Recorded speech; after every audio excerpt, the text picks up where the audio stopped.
حضرت عزیر علیہ السلام اور معذور بڑھیا۔ حضرت عزیر علیہ السلام اپنے گدھے پر سوار ہو کر اپنے محلے میں آئے تو لوگوں نے آپ کو نہ پہچانا، اور آپ لوگوں کو نہ پہچان سکے اور اپنے گھر کو بھی نہ پہچان پائے۔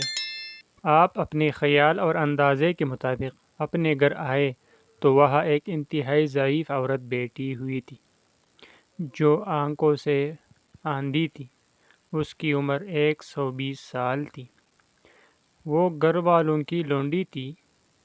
جب حضرت عزیر علیہ السلام اپنے گھر سے نکلے تھے تو اس وقت اس بڑھیا کی عمر 20 سال تھی اور وہ عزیر علیہ السلام کو اچھی طرح پہچانتی تھی۔ بڑھاپے کی وجہ سے اس کی قوت جواب دے چکی تھی۔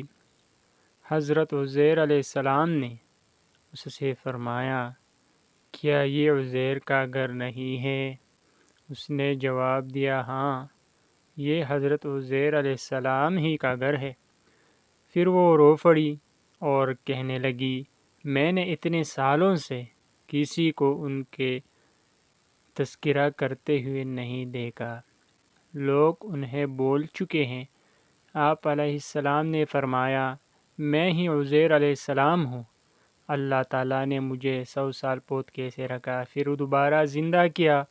اس نے کہا، سبحان اللہ، حضرت عزیر کو گم ہوئے تو 100 سال گزر چکے ہیں، ہم نے آج تک ان کا کوئی تذکرہ بھی نہیں سنا۔ آپ نے فرمایا، میں ہی عزیر ہوں۔ اس نے کہا، عزیر مستجاب الدعوات پیغمبر تھے، وہ مریض کے لیے دعا کرتے تو وہ تندرست ہو جاتا تھا، مصیبت زدہ کے لیے دعا کرتے تو اس کی مصیبت و پریشانی دور ہو جاتی تھی، لہٰذا دعا کر کہ اللہ میری نظر ٹھیک کرے، اگر تم عزیر ہو تو میں تمہیں پہچان لوں گی۔ حضرت عزیر علیہ السلام نے اپنے رب سے دعا کی اور اپنا ہاتھ اس کی آنکھوں پر پھیرا تو اس کی آنکھیں درست ہو گئی اور اس کا ہاتھ پکڑ کر کہا، اللہ کے حکم سے اٹھ، تو اللہ تعالیٰ نے اس کی ٹانگیں کھول لی تو وہ صحیح ہو کر اٹھ کھڑی ہوئی، گویا کہ کسی رسی سے کھل کر آزاد ہوئی ہو۔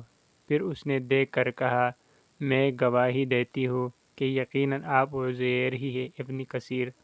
ویڈیو کو پسند آنے کی صورت میں ہمارا چینل سبسکرائب کریں۔ شکریہ۔